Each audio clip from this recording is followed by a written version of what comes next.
Hi, so in this next short screencast, I want to show you one additional step, and that is how to introduce an overlay into what is again a graphic animation. And in the following two videos, we're going to apply some of these techniques to photos and then ultimately to video. And what I mean by an overlay, or sometimes called a mask, is you can put a still image on top of a moving video image and then carve out a hole so that you get kind of a static wrapper in which a moving image plays beneath it. And this is one of the popular things done with GIFs, commonly called cinemagraphs. So before we head down that road, I just want to show you this animation playing.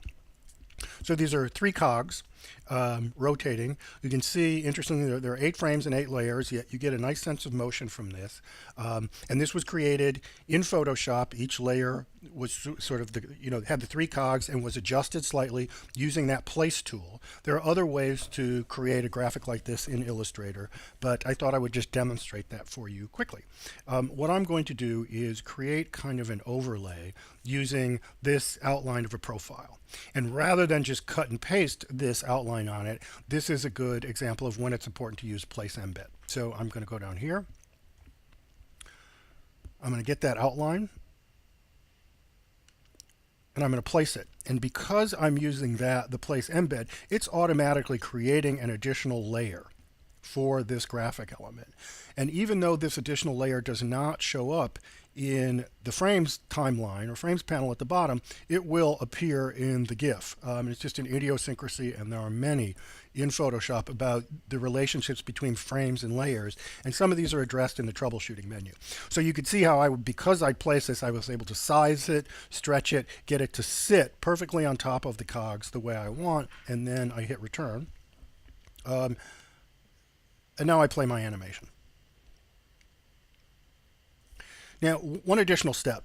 So because both the underlying animation, each cogs layer, and the animation of the outline itself are transparent, where in the lineup I put this profile doesn't matter because I'm going to see it throughout all of them. But if you wanted to do a true mask or overlay, in other words, a photograph on top of a video so that you see a portion of the video playing underneath it, it becomes important that that photo sits on top of the stack in the layers menu. And another convention used is to call that your alpha layer. So just because, good work habit, I'm going to change this to the alpha layer here. And that's really it. We've gone through, there's nothing different in the export of this. I can, just to demonstrate, say for web, that it is in fact working online.